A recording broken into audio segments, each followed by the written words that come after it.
আজকে তোমাদের সাথে শেয়ার করতে চলেছি মাটন কষার রেসিপি। প্রথমে মাটনটাকে ভালো করে ধুয়ে নিয়ে কেটে রাখা পেঁয়াজ, টমেটো, আদা, রসুন, পরিমাণ মতো জিরে গুঁড়ো আর ধনে গুঁড়ো দিয়ে মিক্সিতে মশলাটা বেটে নেব। তারপর বাটা মশলা হয়ে গেলে গরম তেলে দুটো তেজপাতা আর তারপর পরিমাণ মতন পেঁয়াজ দিয়ে ভালো করে ভেজে নেব। পেঁয়াজের কাঁচা গন্ধ চলে গেলে আর পেঁয়াজটা লাল লাল হয়ে এলে অপরদিকে আমরা মটনটাকে ভালো করে ম্যারিনেট করে নেব।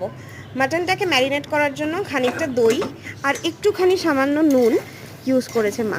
সেটা ভালো করে ম্যারিনেট করার পর পেঁয়াজ থেকে কাঁচা গন্ধ ছেড়ে গেলে সেখানে যেই মশলাটা আমরা বেটে রেখেছিলাম সেই মশলাটা দিয়ে ভালো করে নাড়াচাড়া করতে হবে আর পরিমাণ মতন হলুদও দিয়ে দিতে হবে। তারপর ওই ম্যারিনেট করা মটনটা একে একে দিয়ে দিতে হবে।